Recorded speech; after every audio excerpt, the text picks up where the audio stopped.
PGTRB English Unit 9 Language and Linguistics Descriptive, Comparative and Historical Linguistics பத்தி தான் இந்த வீடியோல நம்ம டிஸ்கஸ் பண்ண போறோம். General Linguistics. General Linguisticsல ஒரு 3 subdivisions இருக்கு. அததான் வந்து Descriptive Linguistics, Historical Linguistics, Comparative Linguistics ன்னு சொல்றோம். இந்த Descriptive Linguisticsங்கிறத எதை டீல் பண்ணுதுன்னா synchronic அதை டீல் பண்ணுது. Historical Linguistics வந்து diachronic. அது தேர்ட் ஒன்று கம்பேரிட்டிவ் லிங்குவிஸ்டிக்ஸ். இதை பற்றி தான் நம்ம டீட்டெயிலாக டிஸ்கஸ் பண்ண போகிறோம். டிஸ்கிரிப்டிவ் லிங்குவிஸ்டிக்ஸ் எதை டீல் பண்ணுதுன்னு பாருங்க. இந்த டிஸ்கிரிப்டிவ் லிங்குவிஸ்டிக்ஸ் தான் நம்ம வந்து சிங்க்ரானிக் அப்படின்னு நம்ம சொல்கிறோம். It deals with the description of a language spoken or written by a speakers at a given time. ரொம்ப ரொம்ப முக்கியம், கிவன் டைம். அந்த கிவன் டைம்ல ஒரு லாங்குவேஜை எப்படி நம்ம பேசுறோம் எழுதுறோம் அப்படின்னு படிக்கிறதுக்கு பேர் தான் டிஸ்கிரிப்டிவ் லிங்குவிஸ்டிக்ஸ், இல்லை இதை சிங்க்ரானிக் அப்படின்னு நம்ம சொல்றோம். It is also called synchronic. இதை தான் நம்ம சிங்க்ரானிக் நம்ம சொல்றோம். If we study the structure of English as it exists today and describe it without reference to how it was used in the past. இப்போ நம்ம இங்கிலீஷ் டுடே மாடர்ன் இங்கிலீஷ் பயன்படுத்திட்டு இருக்கோம். இந்த மாடர்ன் இங்கிலீஷ்ல இந்த ஸ்ட்ரக்சர் எல்லாமே நம்ம வந்து யூஸ் பண்ணிட்டு இருக்கோம். ஆனா இதை நம்ம பாஸ்ட்ல எப்படி இதை யூஸ் பண்ணாங்க அப்படிங்கிற ரெஃபரன்ஸ் நம்ம எடுக்கவே இல்லை. இதை தான் வந்து சிங்க்ரானிக் ஸ்டடி அப்படின்னு நம்ம சொல்றோம். இதை தான் டிஸ்கிரிப்டிவ் லிங்குவிஸ்டிக்ஸ்னு நம்ம சொல்றோம். இந்த டிஸ்கிரிப்டிவ் லிங்குவிஸ்டிக்ஸ்னாவே அதை வந்து சிங்க்ரானிக்னு சொல்லுவோம். இந்த சிங்க்ரானிக்னாவே அட் அ கிவன் டைம், ரொம்ப முக்கியம், அட் அ கிவன் டைம்ல பயன்படுத்தப்பட்டது. Second topic historical linguistics. இதை தான் டயக்ரானிக் அப்படின்னு சொல்றோம். இதுக்கு இன்னொரு பேரும் இருக்கு. It is also called temporal linguistics. Historical லிங்குவிஸ்டிக்ஸ்னாலும் டயக்ரானிக்னாலும் டெம்போரல் லிங்குவிஸ்டிக்ஸ்னாலும் ஒண்ணுதான். It studies the development of language through time. இது லாங்குவேஜினுடைய டெவலப்மெண்ட். ஹிஸ்டாரிக்கல் லிங்குவிஸ்டிக்ஸ்ங்கிறது என்ன பண்ணுது அப்படின்னா, ஒரு லாங்குவேஜ் எப்படி டெவலப்மெண்ட் ஆகுது த்ரூ டைம். அதாவது ஓல்டு இங்கிலீஷ் பீரியட்ல, மிடில் இங்கிலீஷ் பீரியட்ல, மாடர்ன் இங்கிலீஷ் பீரியட்ல எப்படி லாங்குவேஜ் டெவலப் ஆகுதுங்கிறத அனலைஸ் பண்றது, படிக்கிறதுக்கு பேர் தான் ஹிஸ்டாரிக்கல் லிங்குவிஸ்டிக்ஸ், இல்லைனா டயக்ரானிக், இல்லைனா டெம்போரல் லிங்குவிஸ்டிக்ஸ்ன்னு சொல்லுவோம்.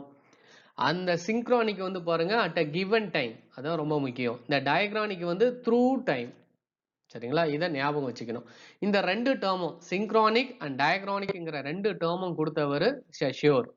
1916ல அவருடைய புக்ஸ் வந்து பாத்தீங்கன்னா course in general linguistics. Course in general லிங்குவிஸ்டிக்ஸ்ல தான் இந்த சிங்க்ரானிக் டயக்ரானிக்ங்கிற டேர்மை கொடுத்தாரு ஷஷ்யோர். சரிங்களா, இந்த சிங்க்ரானிக் வந்து பாத்தீங்கன்னா it deals with system.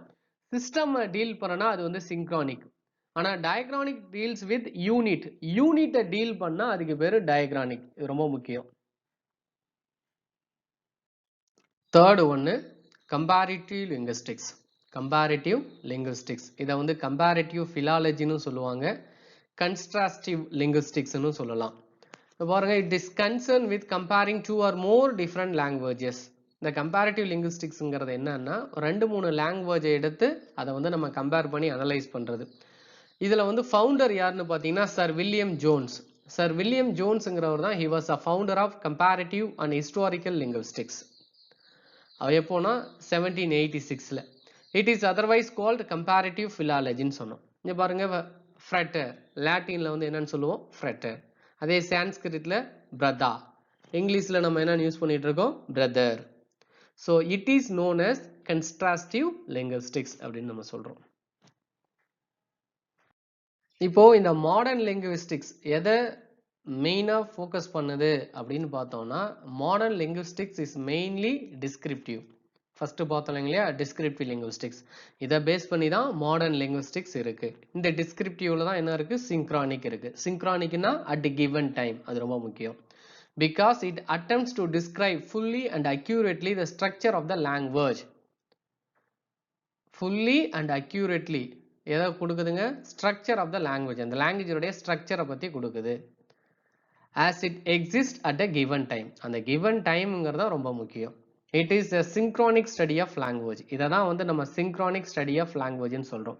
So modern லிங்குவிஸ்டிக்ஸ்ங்கிறது எதை பேஸ் பண்ணி இருக்குன்னா, டெஸ்கிரிப்டிவ் பேஸ் பண்ணி தான் இருக்கு. அந்த டெஸ்கிரிப்டிவ்ல தான் சிங்க்ரானிக் இருக்கு. சிங்க்ரானிக் அப்படின்னா at a given time.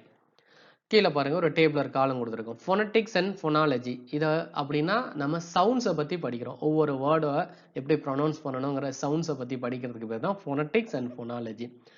மார்ஃபாலஜிங்கிறது word formation, எப்படி வேர்டை ஃபார்ம் பண்ணுறோங்கிறது. சின்டாக்ஸ் அப்படிங்கிறது சென்டென்ஸ் ஃபார்மேஷன், எப்படி சென்டென்ஸை கொடுக்குறோம், சிம்பிளா காம்ப்ளெக்ஸா காம்பவுண்டான்னு எப்படி சென்டென்சஸை நம்ம உருவாக்குறோம். செமாண்டிக்ஸ்ங்கிறது வேர்டோடைய மீனிங்ஸை பற்றி படிக்கிறதுக்கு பேர் செமாண்டிக்ஸ். டிஸ்கோர்ஸ்ங்கிறது கனெக்டட் சென்டென்சஸ், எப்படி சென்டென்சஸ் வந்து கனெக்ட் பண்றோம், அதுதான் வந்து டிஸ்கோர்ஸ் அப்படின்னு படிக்கிறோம். Descriptive linguistics, comparative linguistics, historical லிங்குஸ்டிக்ஸை பற்றி தான் இந்த வீடியோவில் நம்ம டிஸ்கஸ் பண்ணோம். தொடர்ந்து கவனிங்க, யூஸ்ஃபுல்லாக இருக்கும். தேங்க்யூ ஃபார் வாட்சிங்.